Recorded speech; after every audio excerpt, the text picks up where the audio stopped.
Perspectives on Trauma, sharing our views and healing our world.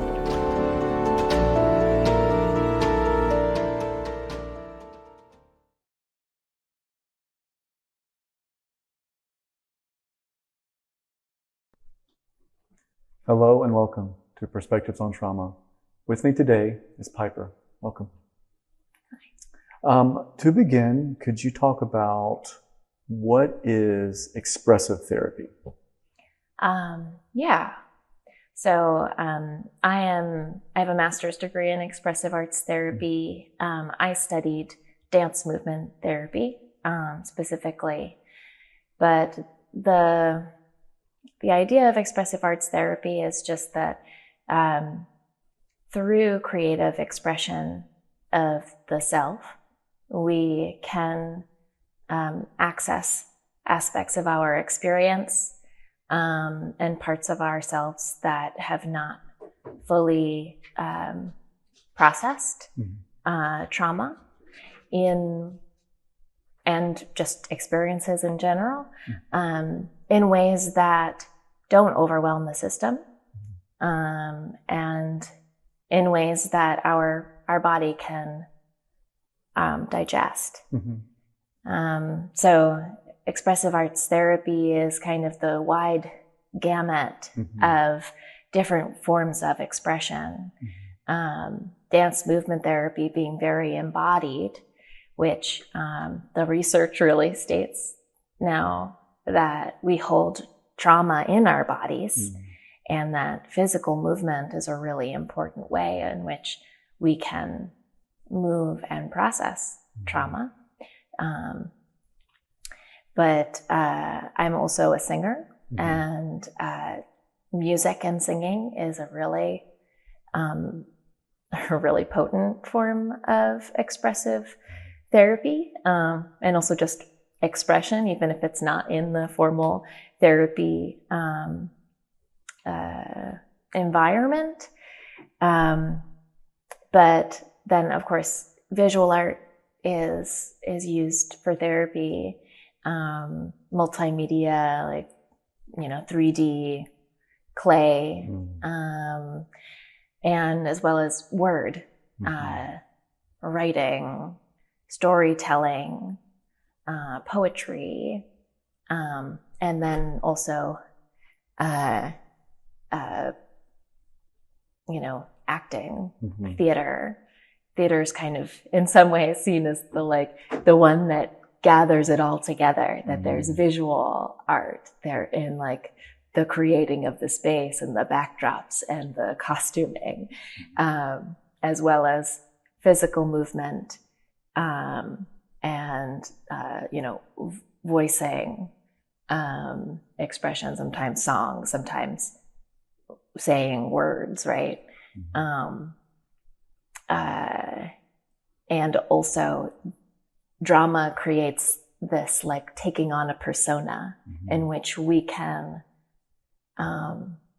be maybe a part of ourselves that is expressing these words to another human being, that we didn't get to play out this thing in real life, but in pretend we have full permission to say the things that couldn't be said, or feel the things that couldn't be felt in real life. But here it's safe because we are pretending. There are so many other kind of adjacent forms of expressive arts therapy. Play therapy is a really potent form where, it works obviously with children. Children need play, and children express their experiences through play, and will play out old patterns and old things that happened through their play. One form being sand tray, where the child has full ability to manipulate characters and the environment and create a little world for themselves. But other forms that kind of adjacent to expressive arts therapy are nature-based therapy, being outside in the woods, being in interaction with plants and animals, farm-based therapy, animal-based therapy, where you have an animal who is you're relating to. And there's a lot of really rich work that can be done between person and animal, in which we touch on some of the really vulnerable aspects of our own experience in safe ways.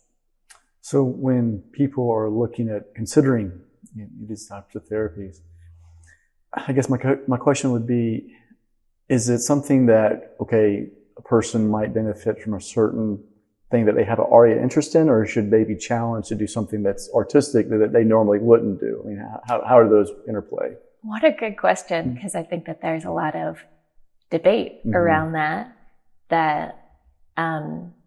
in some ways it's helpful. If you already feel confident doing the thing, then you don't, it can be easy to, as an access point, to start with the thing that you feel safe and comfortable with.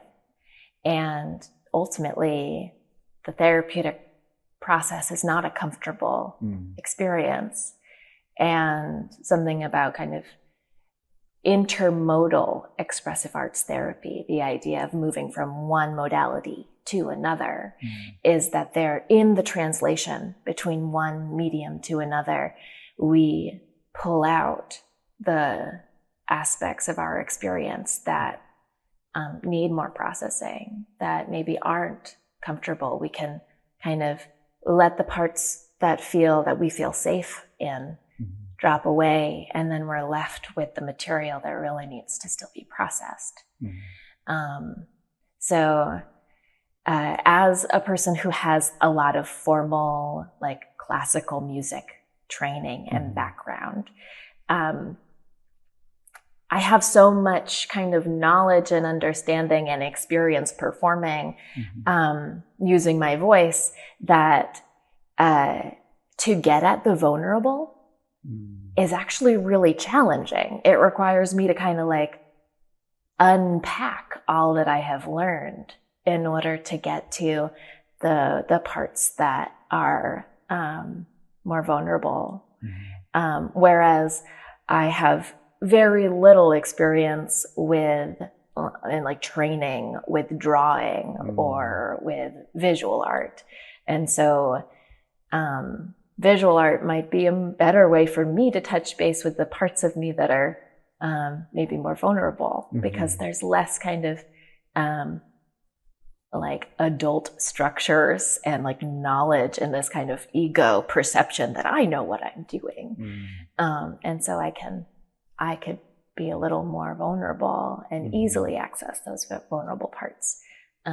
For me, drawing with pencil or pen is probably the most like scary thing. Like to try to make something that looks beautiful in pen means that I can't erase, that I have to use precision, and that it's likely going to turn out looking like something a young kid wrote, created, because I don't have that training. And in so doing, I'm touching on, a childlike part of myself that probably has some things to say. So when people engage in these, could you talk about the reclaiming of agency or empowerment that they may experience? Sure. Yeah, the first thing that comes to mind is in terms of song and singing, that so many people, sadly, are told at a young age that they can't sing and that music is not something that they can do. And what the narrative around that story is, maybe it's a school teacher that said that to someone, or that's a parent or a grandparent or another adult that said that to a child who knows what the reason was, why they couldn't support the child to be fully expressive in their musical voice. It is a vulnerable, any creative expression is vulnerable, and it brings up vulnerability in other people. So I think that it does help to reclaim agency when we are able to unpack the way that we are socialized, and the stories and beliefs that we've been holding, and being able to access our truth underlying some of those notions, those stories. And so when someone tells me that they can't sing, or that they're no good at singing, or that they're tone deaf, my first thought is, where did this person get that story? And how can I help them to unpack the story? And what can I say to help them to feel like they don't have to be perfect? They don't have to sing the right note. I was leading a workshop a few weeks ago, and one of my, writing up the guidelines for the groups that I'm doing, my first is, there's no such thing as a wrong note. And my thought is, and I said this out loud and people laughed, and I think that the laughter showed that there was something that resonated. That I said, if you're not singing the same note as me, then it's harmony.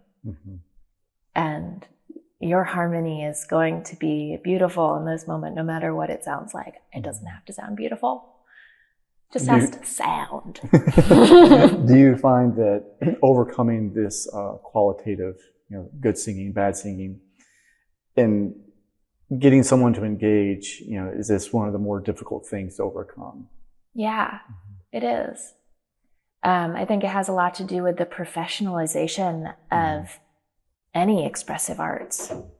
That in our culture being America, modern day America, and Western culture in general, that there's such a emphasis on production and having a job that makes us money, and our systems don't see the value in the creative and in the expressive, unless you can make a lot of money doing it and be famous doing it.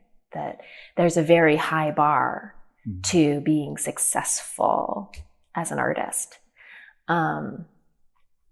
But with that barrier, we have lost the folk traditions that used to be just embedded in culture. I think, what the precise history of that is, and the timeline of that feels a little murky to me, but particularly the industrialization, that when people were forced to labor in factories, and the institution of kind of schooling as we know it today was established, we are being taught to be obedient. And so we are really given these very tight confines of what it means, where we can place our identity. And only if you are profoundly gifted are you encouraged to be an artist. And even for me, where I have many creative gifts that have been noticed in my life, I didn't always feel like I could follow the path of professional artist, because it's an unsurmountable mountain to climb to be successful. So if I feel that as someone who's classically trained musician, how does somebody who's never had any training feel about just singing a song in front of other people? Can be extraordinarily vulnerable, because we're told that art is only for those who have achieved some certain level of skill and proficiency. Whereas in folk traditions really teach us that everyone can sing, and it's not hard. We all, if you can, there's a song, if you can walk, then you can dance. If you can talk, then you can sing. And the truth is that I don't even really believe that, because even if you can't walk, you can still dance. I have witnessed that. And even those who can't talk can still sing. And I've witnessed that as well. And when those moments happen, when people can let down their barriers, and express from an authentic, genuine place, profound shifts are bound to happen. Do you observe differences between, engaging in, let's say, singing singularly or with a group? Can you talk about maybe some of the differences, especially when it comes to the therapeutic healing component? Sure. Yeah, they're very different worlds. I mean, I'd say that most often with a person who says that they're not a singer, they'll say, well, I sing to myself in the car, or I sing to myself in the shower when nobody else can hear me. And that's an important piece. No one else can hear me. And there's value in that. I think it is important to sing to yourself. It is a self-loving practice, I think, to sing to oneself and by oneself. If there's one thing in the world that I think is extraordinarily helpful, it is learning self-love practices. And then when you take that self-love practice of singing to yourself and you are daring enough to share it with other people, the healing benefits are exponential. Because then it's not just an interpersonal experience, it's an intrapersonal experience. And it creates relationship, and it creates dynamic where there is mutual listening, which also feels like a really important aspect of healing, to learn how to listen to others, to be able to hear oneself while also listening to everyone else's voice around you, to find that balance. And I guess taking just another step back, in both singing to oneself and in singing in groups, you get the same many of the same physical benefits that, talking about trauma living in the body, that singing is a physical experience, that it requires breath control. Deep breathing is a way in which our whole nervous system can regulate. As many people who've practiced meditation understand, that very controlled breathing is a way to access different states of consciousness. Deep breathing, even in a singing perspective, is still accessing a lot of those same nervous system regulating aspects of the breathing exercises.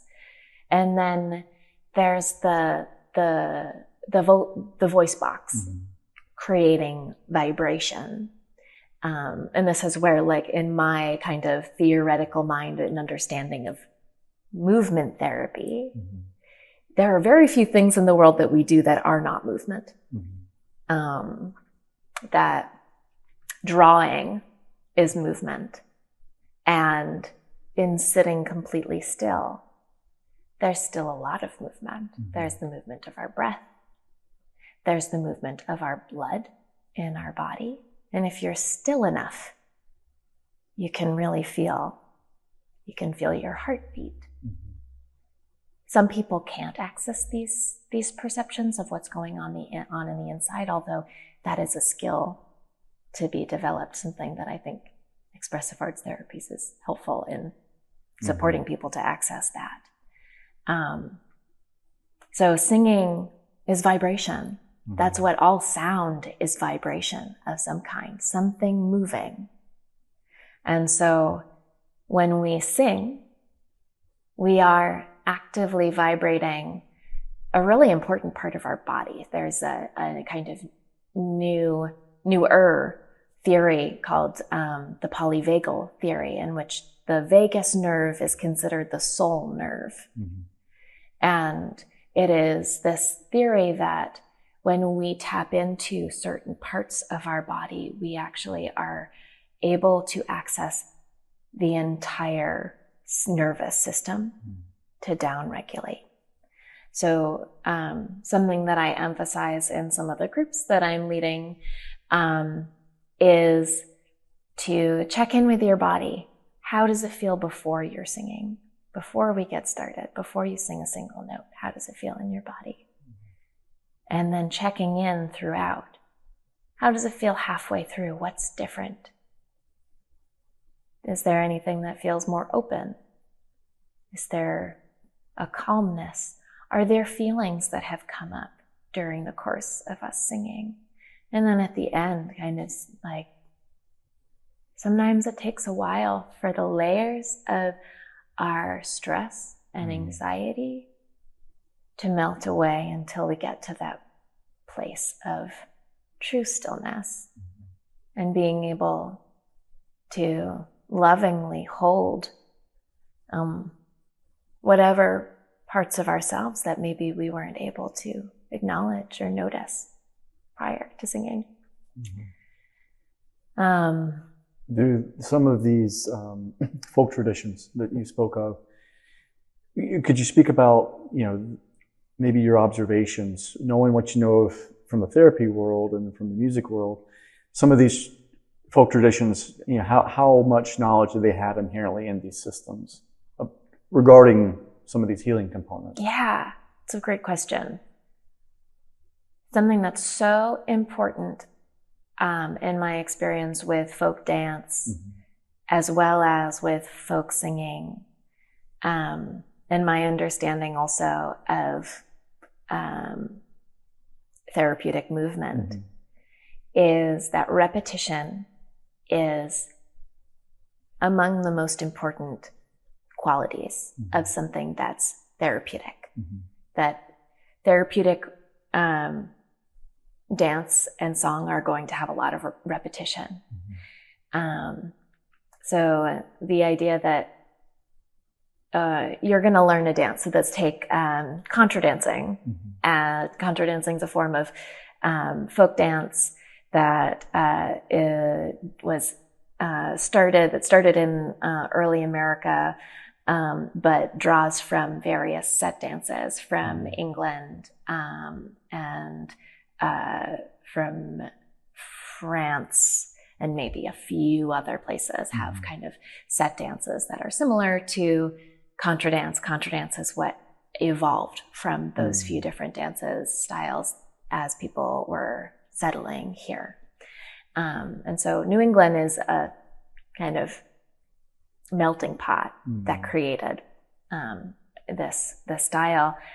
And so you learn a dance at the very beginning. There's somebody who's telling you all of the steps, and the steps are very easy. There's like a small handful of steps.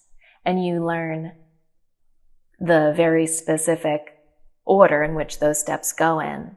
And then you get the chance to do the same dance over and over again, repeating, between like 10 and 15 times during the course of one dance. So you get lots of chance to mess up and then practice and then like have aha moments. I got it that time. I didn't mess up. That was a complicated move and I figured it out. And the more you do it, the more you're building those neural pathways. And there's confidence that comes along with it. So the repetition is so important because what it actually does is it allows your mind to feel confident enough that I know what I'm doing and I don't have to think about it anymore. Mm. And when you can finally let go of having to think about it is when our bodies get to be in relation with the other people that are dancing the dance. Contra dance has a lot of eye contact, and it's a partner dance. So there's some physical touch, holding hands, some partner dance posture, a lot of holding hands and walking around in a circle, a lot of spinning. And when you can really be in the physical experience of that and let the worry of doing it right or wrong drop away, the joy of having a body, of being alive, of moving through space joyfully to beautiful live music. My experience is that it sparks parts of me that maybe I hadn't experienced since I was a child. And I think a very similar process happens with folk music, that one aspect of folk music that feels pretty universal is that having a repeating chorus is very helpful. That if there's a part that everyone can sing along to, then everyone can feel at some point during the song confident that they know the words, they know the melody, they know the rhythm. After a certain number of times repeating the chorus, people feel confident to let the words drop away, let the worry about doing it right or wrong drop away, and then to really be in the vibration of the voice and how the voice vibrates the entire body.